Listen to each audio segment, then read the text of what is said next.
Sobat Strong, jika kalian mendengar kata-kata shonen, kira-kira animanga apa yang menjadi top of mind kalian ya? Kalau saya kan jelas Kuroko ya. Tapi mungkin kalau misalkan kita ambil kebanyakan orang, saat ini tuh yang lagi naik-naiknya adalah One Piece. Ya, kita tidak bisa memungkiri bahwa One Piece ini adalah yang menjadi representasi lah budaya Jepang di dunia. Tapi kalau kita berandai-andai 20-30 tahun ke depan, apakah One Piece masih akan menjadi top of mind para wibu di luar sana atau malah akan redup dengan banyaknya anime-anime baru dengan inovasi-inovasi baru? Kita akan bahas di episode Otaku Box kali ini.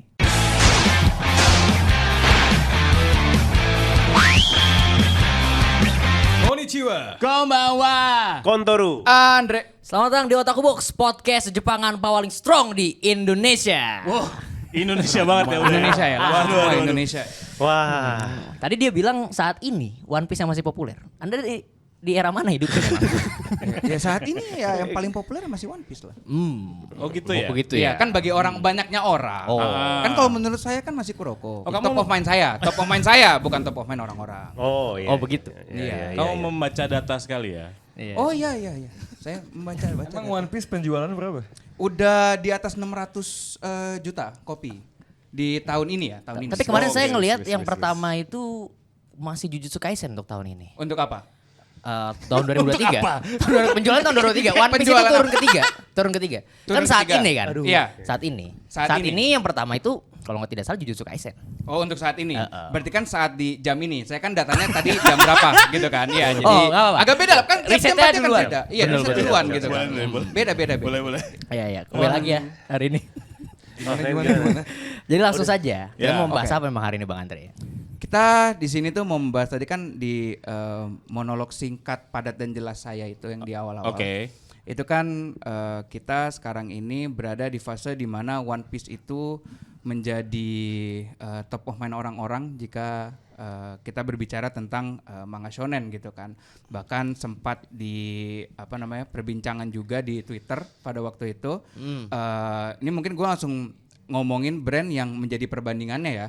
Karena ini memang sebuah tweet yang cukup viral dan membuat fans-fans yang dibandingkannya ini itu marak lah, yaitu One Piece dan Dragon Ball gitu. Oh. Iya, diawali jadi ada orang nge-tweet Red Rock itu mengalahkan Kamehameha. Oh oke. Iya, Oke. dari segi jurus yang ikonik. Jadi kayak memang dihitungnya bukan dari kekuatannya gitu ya. Iya, tapi menjadi yang kayak sebuah hal yang maksudnya yang kalau pakai bahasa saya paling flashy lah. Jadi lebih flashy Red Rock daripada Kamehameha gitu. Ini jajan Twitter yang bikin kali. Bukan. Karena ya kalau saya nggak setuju. Cuman maksudnya diawali dari situ. Nah, tapi kan maksudnya kalau misalnya kita lihat sekarang kan One Piece itu masih berjalan lah, masih ongoing. Sedangkan Dragon Ball itu ya hanya berinovasi lah dengan judul-judul yang baru gitu. Oh, gitu. Dragon Ball Super, Dragon Ball apa segala macamnya gitu kan. Nah, jadi kalau misalkan kita melihat berkepanjangannya gitu kan, ya apakah memang One Piece itu tadi yang saya bilang top of mind itu loh untuk Shonen. orang-orang, iya sebagai manga shonen, anime manga shonen, seperti itu. Jadi kita mau membahas apakah memang One Piece tuh longevity-nya tuh akan lama bakal dikenang dan diingat gitu. Sebenarnya ini kayaknya cukup menarik tapi boleh sambil Aku makan. Oh lapar. boleh. Mendengarkan- Kita sambil makan. 5 menit. Episode pertama langsung disponsorin sama Toribar ya. Iya, Toribar. Kita sendiri. Sama kita sendiri ya. Ya, Makan. Dingin lah. Silakan dicobain Yang penting dulu. jangan ngomong sambil makan aja. Oh iya benar makan boleh. Apa pertanyaannya tadi? Iya. Baru gua buka sumpit. Longevity. Jadi Lo gitu. apa ya? Mungkin kayak selalu diingat gitu kali ya. Iya kali ya. Kalau diingat selalu Se-ikonik apa sih One Piece sehingga di 20 atau 30 tahun yang akan datang tuh bakal tetap menjadi serial legendaris ketika lu berdiskursus soal anime manga shonen favorit tuh kayak One Piece tuh yang malah yang jadi pertama gitu kan. Apakah itu bakal tetap ada di pikiran kalian gitu? Tapi Mungkin gitu kalau kali ya, misalkan pertanyaannya. ngomongin kayak gitu ya, contoh kasusnya apa ya? Apakah ada kayak Doraemon itu termasuk kayak gitu gak sih? Ya maksudnya umurnya Iya, panjang. umurnya Kan panjang. Dragon Ball juga panjang kan umurnya. Iya. Maksudnya dibahas lah. Jadi kalau mamanya ini tujuannya memang membandingkan Dragon Ball sama One Piece ini ya, Sebenarnya, karena dari iya. si tweet itu tadi. Iya dari situ itu tadi kan sebenarnya gitu. 20 tahun lagi apakah One Piece ini masih ini ya, maksudnya Eksis, masih masih ibaratnya ya jadi legenda gitu Iya, kan ya. iya, Iya. Kelihatannya sih iya sih. Kelihatannya iya. Kalau saya dari penjualannya kan pasti kan sudah sampai berapa tadi 600 jutaan ya. Iya. Iya itu kalau namanya mungkin sama penjualan Alkitab sekalipun udah hampir ngebalap juga gitu. Tapi belum bisa mengalahkan satu kitab populer. Oh iya betul. Iya, sama the best seller. Best seller. Best seller. Setelah One Piece kayaknya The tuh. one and only. Iya. Itu dia masih belum. Tapi maksudnya dari jumlahnya sih nggak main-main.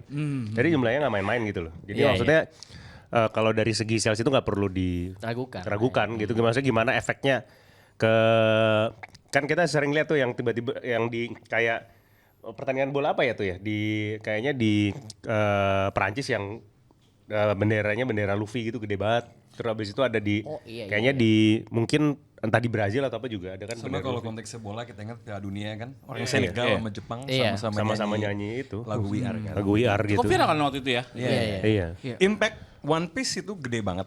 Dan kalau menurut gue 20 tahun lagi masih akan punya influence jelas. Dan mungkin walaupun seriesnya katanya sudah masuk ke arc terakhir, Iya. karena mau ada live action Netflix.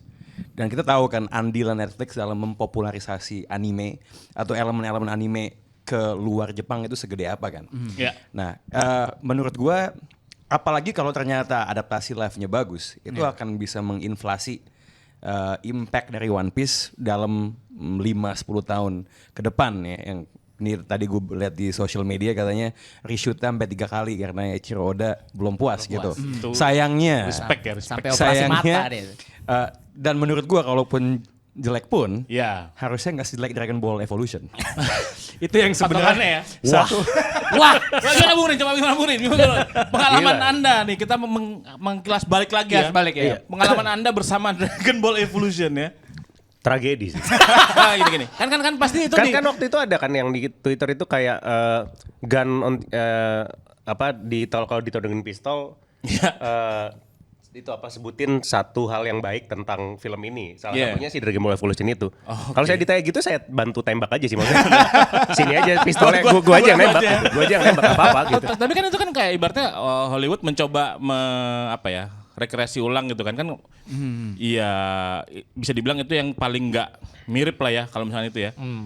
Lu pendapat lu pertama kali ngeliat Piccolo gimana Bung? Tragedi sih. Tragedi sih itu kayak gimana ya kayak mimpi buruk tapi kita nggak tidur gitu. Wah, Kita tidak bisa bangun karena Sadar ya, sadar. Nggak bisa bangun karena kita bangun gitu. Itu kayak tapi tonton sampai habis gitu loh. Kenapa ya sebenarnya? Nggak dalam keadaan sadar, dalam keadaan baik-baik saja waktu itu hidup tidak ada masalah. Iya. Namun Muncul lah. aku pengen gitu. Nah, itulah gila sih. Sisi positif dari Evolution adalah sejak itu Hollywood akhirnya tahu kalau emang gue mau adaptasi anime. Benar-benar. Tapi setelah beberapa kali gagal juga, itu gue harus ada blessing dan restu dan arahan dari memang yang bikin Yang IP bikin, tersebut iya. gitu. Cuman kalau misalnya ngomongin popularitas jelas angka kuantitatif One Piece menang ya. Tapi kita juga harus sadar bahwa One Piece ada di zaman yang beda sama Dragon Ball. Zaman dimana komik sudah global, orang baca digital, social media di mana-mana. Gorengan ini pun juga ada karena social media kan. Iya. Nah itu hebatnya Dragon Ball. Di social media pun walaupun dia sudah tamat ketika atau sedikit sebelum One Piece mulai masih dibawa sampai sekarang gitu. Nah, gue sebenarnya lebih penasaran soal influence Dragon Ball 20 tahun lagi. Karena kita bicara soal sebuah komik yang sekarang ada sequelnya dengan Super. Walaupun gue pribadi nggak ngikutin, ya, ada hal-hal di Dragon Ball yang menurut gue menjadi template untuk semua shonen battle, Iya, manga dan anime, power up-nya, humornya, dan sebenarnya ironisnya ketika kita membandingkan keduanya, ini kayak kita ngebandingin mungkin Jordan sama LeBron atau Maradona sama Messi. Iya. There is no One Piece without Dragon Ball. Iya. There is no Messi without Maradona. There is no LeBron without Jordan gitu. Dua hal yang paling kita bandingkan mungkin adalah dua komik shonen paling gede dan 2 shonen yang satunya nge-influence yang satunya lagi. Jadi sebenarnya ketika kita mau ngangkat One Piece, di situ kita lagi ngangkat Dragon Ball juga, dan menurut gue itulah influence Dragon Ball yang luar biasa sebenarnya. Ya dan sebenarnya tuh kalau menurut gue sendiri salah satu hal pengaruh yang paling penting dari Dragon Ball ya terkait trope shonen yang ada itu dalam konfliknya sih. Dragon Ball tuh membuat sebuah konflik yang berbeda dibanding shonen-shonen di masa dia yang ketika mereka tuh apa namanya manga-manga lain selain Dragon Ball pada masa itu apa ya? The Fist of the North Star kalau nggak salah. Iya, Sama Hokuto no Sensei Ken ya. ya. Iya, Sensei kan? ya. Itu kan kalau lu lihat konfliknya tuh di 2 manga itu simetris. Heroes dan villain Ya. gitu kan. Tapi Dragon Ball ini membuat sebuah trope yang berbeda ketika mereka itu membuat sebuah konflik di mana asimetris. Jadi ada rivalitas antar kawan, sama-sama kawan gitu kan. Bezita dan Vegeta Bezita, ya, Goku ya. dan sebagainya gitu kan. Dan ini sebetulnya menurut gua trope yang paling penting yang dimana hampir sekarang tuh manga-manga shonen mengikuti elemen ini. Dan memang itu yang membuat situasi konflik semakin rich. Background story pun Iya. makin besar gitu kan. Spice ya. Karena ketika lu melihat Sensei ya atau Jojo pada masa itu juga sama kan terbitnya. Itu mereka simetris aja.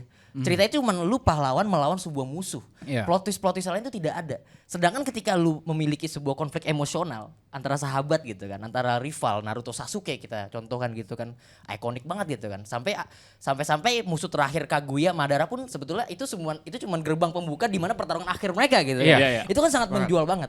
Dan menurut gua malah bentuk dari Dragon Ball tuh mungkin memang tidak akan terlihat sedemikian rupa bahwa mereka ini adalah bapaknya gitu, bapaknya shonen manga atau segala macam. Tapi elemen-elemen itu ketika orang-orang di masa depan membaca Dragon Ball, dia akan tahu bahwa oh ternyata pencetusnya, penciptanya adalah Dragon Ball yang memulai segalanya gitu kan. Sisanya tuh ya tentunya kalau kita ngomongin terkait penemuan, ke depannya tuh bakal ada perkembangannya, inovasinya gitu kan. Dan menurut gue One Piece tuh berhasil menginovasikan apa yang diciptakan Dragon Ball.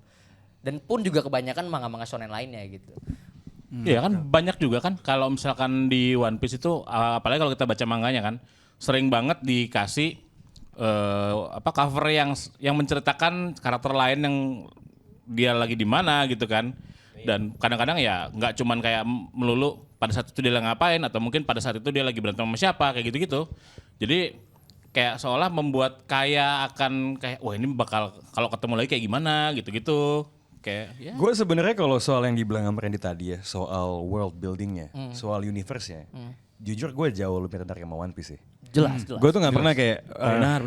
Dragon Ball di luar baca komik atau nonton anime, gue ke kayak wiki Dragon Ball gitu, Iya. terus kayak gue buka ngeliat lore-nya. Tapi kalau One Piece tuh there's so many things yang mereka introduce. Iya. Iya untuk yang kayak gitu-gitu tuh memang One Piece tuh. One Piece. Ya, kan bahkan kan kalau mamanya Dragon Ball itu sampai ke planet kan. Tapi Iya. kita Multiverse. kita nggak ngerasa world buildingnya itu seluas One Piece gitu. Serich Iya, One iya. Piece tuh enggak Iya. gitu. Karena kalau misalnya seperti yang kita tahu kan Oda tuh salah satu kehebatannya tuh kan foreshadowing gitu loh. Iya. Jadi kita kayak oh ini tadi di mana ya munculnya ini Iya, ternyata udah disebut di mana. Nah itu memang Oda tuh salah satu kekuatan utamanya tuh world building. Dan itu juga diinspirasi oleh berbagai manga shonen gitu. Kayak Attack on Titan kan juga banyak foreshadowing ya. Iya. Ini tuh juga diinspirasi Dragon Ball. Tapi gue sepakat sama Bung Rin. Kayaknya tuh One Piece tuh adalah manga yang ketika lu membaca setiap chapternya, lu tertarik akan suatu hal gitu. Lu pasti setelah membacanya pasti bakal nge-search di Google gitu kan. Mencari ini apa sih? Kalau mencari kita itu nggak apa ngerti sih? gitu ya. Gitu kan ya. Jadi kayak diskursusnya tuh sampai sekarang tuh One Piece tuh bakal terus berkembang menurut gue. Makanya kayaknya kalau misalnya kita lihat sekarang diskusi-diskusi terkait One Piece tuh bakal tetap ada gitu. Chapter baru terus ada kayak misalnya ada podcast Romance Down gitu segala macam. Jadi menurut gua longevity One Piece tuh bakal terus lama karena orang-orang tuh terus membicarakan itu. Sama ini ya, satu hal adalah evolusi ya. Kalau kita lihat komik ke belakang, pasti yang lebih dulu tuh kecenderungannya lebih simple. Yep. Walaupun terkadang ketika dibaca 2-3 kali, oh ternyata ada hal-hal yang gua nggak ngeliat gitu. Nah, gua ngerasa walaupun gue yakin ini bukan One Piece yang menemukan, dan di komik-komik shonen lain ada ya. Di arc pertama dia, di saga pertama dia, bagaimana dia nge-explore sisi masa lalu dari setiap nakamanya, itu adalah salah satu kayak flashback backstory terbaik di shonen. That run yang akan menjadi bagian dari season 1 live action seriesnya, menurut gue itu masih termasuk gold standard sih. Kalau kita ngomongin sebuah awal dan bagaimana setiap tokoh di dalam castnya itu punya masa lampau yang cukup dramatis gitu. dan emosional. Nah sebenarnya kalau misalkan kita ngomongin yang kayak pengenalan, kan One Piece kan pengenalan nakamanya tuh satu persatu ya gitu ya. Jadi gue tuh sempat nonton ini sebenarnya gue dapet hasil interviewnya tuh dari Crunchyroll. Oke. Ya, sebenarnya ya. Legit jadi nih, legit nih. ya jadi sebenarnya tuh si Oda itu ibaratnya dia tuh punya rival juga, yaitu Masashi Kishimoto. Ya, sahabat, rival, segala macamnya. Nah, jadi ternyata kan ya seperti kita ketahui, Sanji kan sebenarnya awalnya mau namain Naruto kan. Tapi karena Masashi Kishimoto itu mau bikin nama manganya itu Naruto. Ya udah, gue ganti aja karena kan nama Naruto itu tuh terlihat dari eyebrow-nya Sanji kan, seperti Naruto yang tengahannya gitu kan. Nah, dan perival mereka itu tuh sebenarnya mereka tuh juga saling mendukung dan saling tidak mau terlalu beririsan gitu loh. Jadi balik lagi tadi yang ke arah bagaimana pengenalan tokoh-tokoh teman-temannya itu. Makanya Naruto tuh di awal tuh lebih kayak ke gue langsung kenalin banyak. Karena Oda tuh yang satu persatu. Itu pertama. Dan kedua untuk world-nya. Oda tuh dia karena emang bajak laut jadi kan lebih keliling. Makanya Naruto itu mengambil sebuah itunya tuh lebih ke arah semuanya tuh balik ke rumah. Balik ke Hokage Village. Oke. Gitu. Jadi nggak terlalu banyak mengeksplor semuanya. Kalau One gitu. Piece tuh anak rantau gitu. Iya. Kalau misalkan Naruto tuh dia balik ke rumah mulu gitu kan, nggak ngerantau-rantau mulu gitu. Ini menarik. Karena menurut gue salah satu elemen penting yang membuat kenapa One Piece itu masih bakal relevan mungkin sampai 10 tahun atau 20 tahun. Masih ada misteri yang sampai saat itu belum kita tahu itu apa gitu kan. One Piece itu membawa misteri itu gitu. Dan top of mind misterinya adalah One Piece itu apa gitu kan. Kalau Naruto kita udah tahu tujuan akhir dia adalah menjadi Hokage gitu. Hokage. Muncul laboratorium itu udah lepas dari tanggung jawab kita gitu. Iya, Itu iya, kontrol kita udah tahu. Gitu. Oke. Ya kan itu bukan twist sebetulnya. Dan Tapi kan kalau- walaupun pesan itu juga dibawa sama One Piece juga kan, gue mau jadi raja bajak laut gitu. Iya, Raja Bajak Laut memang tujuan Luffy-nya gitu kan. Iya, Tapi iya. misteri yang dipertontonkan yang diutamakan adalah harta karun itu apa sih gitu. Iya. Betul. Cara untuk menjadi Raja Bajak Laut itu apa sih? Kalau Hokage kan ya gampang, lu jadi orang terkuat aja di desa gitu. Termudah gitu kan cara jadi Hokage. Iya. Menurut gue itu juga salah satu trope yang membuat One Piece tuh bakal jadi diskusi. Tapi ini mungkin salah satu hal yang bakal sedikit membuat gue agak ragu gitu. Memang longevity One Piece diskusinya tuh bakal berlanjut ke depan. Tapi gue nggak yakin di masa depan 20-30 tahun yang akan datang. Jangan ini 10 tahun yang akan datang deh. Anak-anak wibu-wibu baru yang bermunculan itu gue nggak yakin mereka sepenuhnya bakal mau nonton One Piece menurut gue. Atau baca One Piece. Kasih tulong gitu. Mungkin mereka akan kaget ketika mereka mulai baca. Karena gini. Apa ya, kan dari awal juga kita juga agak susah ya nerima gambar seperti itu di tengah bagusnya Bleach gitu kan. yes gitu, walaupun Bleach ya begitu ujungnya. Karena menurut gue tuh perbedaan cara kita menikmati manga gitu ya atau anime.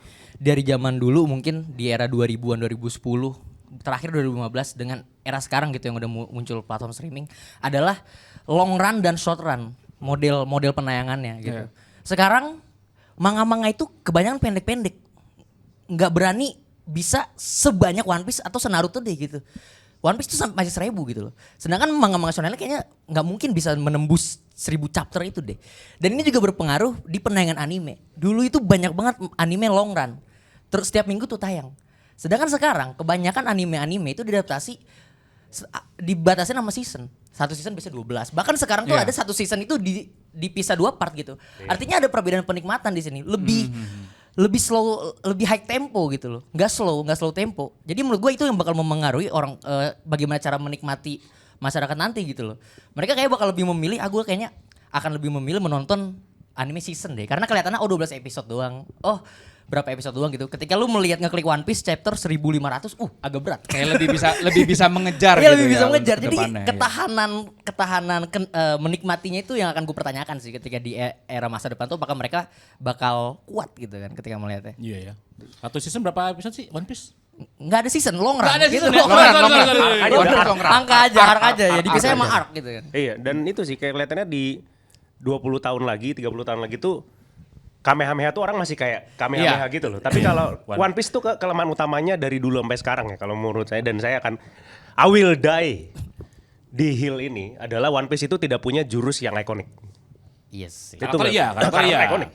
Tapi jurusnya tuh bukan kurang bahkan, nggak ada yang ikonik. Iya. Nggak ada kayak kita ngomongin yang kayak tiba-tiba kayak lihat lagi di orang terus habis itu lagi rame-rame gitu ya.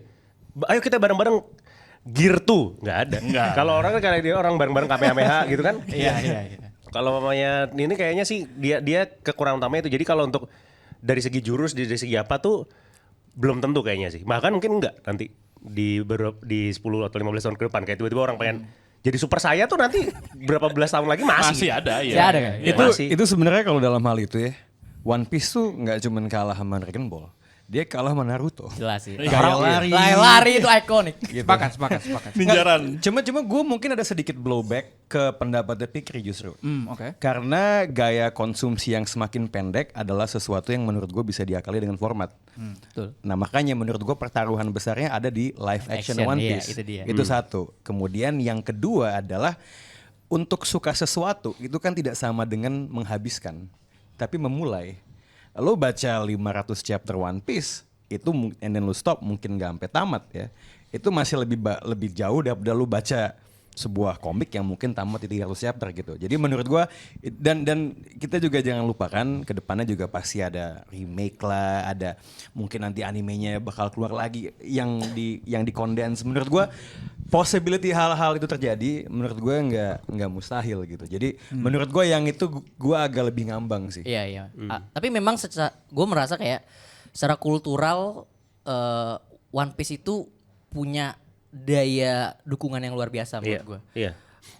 Everybody tuh kayak pasti menonton atau membaca One Piece. Minimal dari tahu negara lah. gitu. Minimal tahu gitu. Meskipun kayak gue gak kuat baca 1000 chapternya gitu. Tapi lu pasti tahu gitu. Iya. Nah, yang membuat One Piece menurut gue bakal lebih panjang umurnya gitu ketimbang Dragon Ball adalah nggak hanya secara kultural tapi impact sosial mereka di era sekarang gitu loh. Sosial media, Gimana tuh? Sosial media, Oke. diskusi internet gitu kan, penayangan teori-teori di platform gitu ya? di platform streaming, teori, No. pembahasan teori. Teori adalah satu hal yang One Piece itu bagi gue menang di atas semua. True. Karena ada elemen One Piece-nya, karena dunianya. Jadi emang karena ada universe yang rich. Maka itu melahirkan teori-teori Jadi konspirasi sosial yang rich kultural juga. One Piece itu menurut gue bakal lebih membuat mereka itu lebih dahsyat dari Dragon Ball umur Iya, panjangnya. dan itu kalau di sekarang pun sudah jauh gitu Iya. maksudnya sudah jauh Karena dengan itu Dragon Ball. yang dirawat sama para penggemarnya, yang dirawat oleh para wibu, itu adalah bagaimana kita bisa memaksimalkan diskusi terus menerus gitu. Iya. Orang-orang baru yang bakal baca One Piece itu pasti akan membaca tulisan-tulisan orang yang di tahun 2010 gitu teori tentang apa gitu kan. Nah itu yang akan terus diceritakan, akan terus disampaikan gitu. Dan kekuatan besar One Piece sekarang adalah mereka bakal ada live action. Seandainya live action ini berhasil, gua belum bisa membayangkan gitu sehebat apa dampak dari keberhasilan live action ini gitu kan. Apakah itu bakal membuat orang-orang menonton One Piece di Netflix sekarang gitu kan. Makanya udah mulai ada Netflix. Jadi menurut gua sosial kultural tuh ada di kekuatannya di sana. Dan yang menarik adalah Eiichiro Oda sendiri udah bilang bahwa gue bikin live action ini sebagai gateway orang buat baca komiknya Yes. atau nonton animenya. Yeah. Kan satu, walaupun memang komik itu best selling sama One Piece, kayaknya satu hal yang agak membedakan ketika kita ngomongin Dragon Ball dan One Piece ya. Dragon Ball tuh di luar Jepang dari zaman dulu sangat populer. Jelas. Dan entah kenapa punya influence yang kuat terhadap black culture. Ya, gue sering banget ngeliat mocap Apa itu? sepatu yang bahkan Bung Rin ada lo punya sepatu apa yang Anta itu loh. Anta kan. Kalau lo lihat tim-tim NBA sering banyak yang bikin video mocap entah kenapa parodi jadi Dragon Ball. Lo nonton Creed Michael B. Jordan referensinya selalu bilang Dragon Ball. Bahkan yang kedua yang dia bilang itu bukan One Piece, tapi Naruto. Iya. Tapi Naruto. Jadi dalam hal impact di luar Jepang, sebenarnya One Piece itulah fungsi dari live actionnya untuk mempopulerkan dia di luar Jepang. Yang karena kalau di Jepang lo ke Jepang dan itu One Piece numero uno. Itu dan nggak tersentuh lah. It's not even close malahan. Iya, gua sepakat dengan yang One Piece tuh memang itu di Jepang gitu kan. Karena gua tuh tadi juga sempat buka resetera.com actually. Jadi ada yang ngebuat. Anak riset banget sekarang ya. Luar biasa, luar Awalnya biasa. riset dia ternyata. Pawali Iya. research. Jadi ternyata tuh ada yang ngebuat polling yang ngevote tuh sekitar sebenarnya di 3.000 sampai 5.000 orang doang gitu untuk itunya kecil. Dia cuman bilang One Piece versus Dragon Ball mana yang lebih baik gitu kan. Dan itu 70% Dragon Ball. Tapi setelah gue melihat votersnya dari mana, kebanyakan luar Jepang. Jadi memang itu lebih, maksudnya gue hanya mau ngevalidkan kata-kata Rana bahwa emang kalau worldwide di luar Jepang itu Dragon Ball sampai saat ini tuh masih megang banget. Tapi kan mungkin balik lagi dengan yang obrolan kita yang bahwa 10-20 tahun ke depan tuh One Piece gimana. Karena kan sebenarnya misteri yang saat ini masih ada gitu ya. Entah sampai nanti tahun 2024 atau 2025. Yaitu One Piece tuh apa. Iya. Nah setelah kita mengetahui nih One Piece tuh sebenarnya tuh apa gitu. Iya. Kira-kira masih akan hype kah 10-20 tahun ke depan? Tergantung menurut gue sih. Oke, Tergantung endingnya bakal seperti apa. Oda bisa memaksimalkan misteri yang udah dia tahan puluhan tahun ini, yang membuat fans itu sampai mungkin kebingungan gitu ya. Iya. Elemen of surprise apa yang akan dia sampaikan? Kalau dia berhasil mengkooptasi misteri yang udah dia simpan, menurut gue One Piece itu bakal menjadi the greatest of all time gitu. Dan mungkin ini yang menjadi hal penting anime sekarang itu perbedaannya adalah nggak ada yang bisa, menurut gue nggak akan ada yang bisa menyentuh level One Piece. Kenapa? Karena tadi bentuk konsumsi yang short run itu yang yang akan membuat diskusi itu semakin berkurang gitu loh. Sedangkan elemen ini yang menurut gue seandainya Oda bisa berhasil di sini, menurut gue nggak ada lagi lah yang bisa mengalahkan. Pada akhirnya kan ya memang tinggal dia terakhir kayaknya ya untuk pembuktian. Kalau ya dengan format yang long run ini terus tinggal endingnya kayak apa gitu maksudnya. Iya. Dan bahkan mungkin kayak live actionnya walaupun mungkin nanti bisa dibilang flop ya mungkin ya. Iya. Kalau ketolong ending juga bisa jadi membuat orang jadi memaafkan hal itu gitu. Sama satu hal lagi, kalau kita ngomongin influence ke masa depan, ini kan ada timeline yang harus kita pertimbangkan. Nah, live action series ya, ini ya kan kalau pesimis ya udah jelek. Tapi let's just say kita optimis bahwa itu akan bagus. Ya. Ini satu season keluar mungkin sekali setahun, sekali tiap 2 tahun. Wah, berapa tahun lagi ya? Itu tuh panjang loh. Itu bisa panjang. Bisa jadi sampai mereka toku ya. Easily di atas 5 tahun. Iya. Apalagi kalau ada hal-hal mungkin Oda merestui untuk seriesnya diubah sana sini sehingga jadi kayak Game of Thrones. Gue sebenarnya yang gue sayangkan adalah Netflix mudah-mudahan keluarnya nggak seperti ini ya. Netflix tipikalnya binge. Dia keluarin sekaligus. Nah menurut gue ketika lo ngeluarin sesuatu yang binge, orang langsung excited. Tapi excitementnya cepet turun. Betul. Beda sama kalau lihat series HBO Go misalnya, Succession, House of Dragon, Game of Thrones, seminggu sekali. Jadi setiap minggu tuh ada this huge rasa antisipasi. Penasaran. Ini bakal gimana? But if they can stick the landing dan One Piece ini seriesnya jalan terus ya, at least Stranger Things aja. Itu udah ngasih lo 5-10 tahun tambahan. Sebuah influence yang nggak ada preseden ya, nggak ada anime atau manga yang series ya populer, yang series yang dibuat dengan secara global dengan orang western bagus, dan itu akan ngasih sebuah advantage yang gede banget kalau kita ngomongin influence One Piece ke depannya. Dan kita kelihatannya harus bersepakat juga kalau mamanya nanti pas One Piece ketahuan itu Detektif Conan masih ada. Benar ya? Oh ya, sampai sekarang. Dan itu juga long run ya, nggak ada season ya? Itu mah langsung nggak tahu. Itu setelah selesai arc langsung dilupakan. Iya. Karena kan perjalanan Conan gitu kan. Iya. Dia akan sadar selama ini penjahatnya saya sendiri. Karena orang mati kalau ketemu saya. Gitu. Ya tapi kan itu juga namanya Conan ya, kayak dia nggak tua-tua gitu sampai sekarang. Tapi itu sebenarnya juga mungkin hal jual untuk para wibu-wibu baru sebenarnya. Kenapa si Conan tuh ya masih muda, kan kalau misalnya udah tua kan nggak semuanya suka yang tua-tua gitu kan, seperti itu. Kita udah mau Bahaya makan juga. ya. Oh iya oke. Jadi iya. Di depan yang sisa nih ya. Iya. Masih ada sisa. Tori Bar berarti ya? Toribar. Terima kasih Toribar ya. Memberi kami konsumsi. Dan tentunya terima kasih juga Sobat Strong yang udah nonton di YouTube. Jangan lupa kalian untuk like, subscribe, mending pencet tombol notifikasinya biar langsung tahu kalau misalkan Otaku Box udah upload di YouTube itu kapan aja. Jadi sampai bertemu di episode berikutnya.